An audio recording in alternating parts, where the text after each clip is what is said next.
Muthenya wa mbere wa kĩgomano kĩa ũcenjia wa rĩera ũkĩinĩkĩrĩra nyũmba-inĩ ya mĩcemanio ya KICC, ikundi itiganĩte ciunanĩire njũng'wa gwetha kĩhonia gĩa thĩna ũyũ. Atongoria matiganĩte matongoretio nĩ mũnini wa President Rigathi Gachagua, Gavana wa Nairobi Johnson Sakaja, mũtumia wa President Rachel Ruto gatagatĩ-inĩ ka ikundi ingĩ inyitanĩire ndereti-inĩ ĩno, o gĩkundi gĩkĩruta mendekithia megemaine na ũrĩa bũrũri ũngĩka gũkinyanĩria matanya maguo. Na kuona mabũrũri maingĩ gĩtarũ-inĩ kĩa Afrika mamũkĩire igũtha-inĩ nĩ gĩtũmi arĩ ũcenjia wa rĩera, Gachagua nĩorĩtie mabũrũri mangĩ thĩ yothe kũnyitanĩra gũtigĩrĩra atĩ matukũ megũka nĩ metĩĩra maumĩrĩra ma matua marĩa megũtuo kamũira gĩikaro gĩkĩ kĩinĩkĩrĩrie. We have an African position that we can be able to appeal to the rest of the globe to look at Africa in a more sympathetic manner and to really appreciate the challenges that we are having because of climate change, and we'll be asking the world to hold our hand and work together with us so that we can be able to combat the negative effects of climate change for the purposes of humanity and to preserve the planet. Na gĩikaro-inĩ kĩrĩa kĩharĩrĩirio nĩ rũhonge rwa Kenya Green Building Society, Gavana wa Nairobi Johnson Sakaja nĩ ahinyĩrĩirie bata wa kũhĩmbĩria njĩra cia waki wa nyũmba iria ibacĩrĩire ũhũthĩri wa maĩ na hinya wa kũhũthĩka.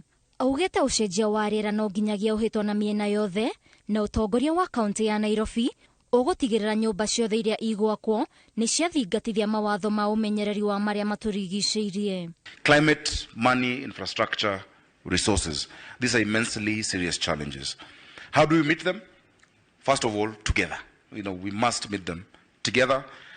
We need to see it as concerted effort from all players. If we have young people in work building the sort of housing infrastructure that Nairobi needs, and that has been an agenda of our President, His Excellency William Ruto, and our agenda at Kenya Kwanza, to meet our climate commitments, then we are invariably also creating jobs, thousands of jobs. Oho barothi wa marĩa matũrigicĩirie kuma bũrũri wa America John Kerry augĩte he bata wa kũgathĩka mĩtaratara ya marĩhi ma ũthũkangia wa rĩera kũrĩ makambuni, kuona nĩ njĩra ĩkwĩhotanĩra kũrigĩrĩria makambuni gũcũngĩrĩria ũthũkangia wa rĩera na njĩra nene. We think Africa can benefit and the global south can benefit only if the carbon market grows. It's got to grow. You heard a mention of about 121 million.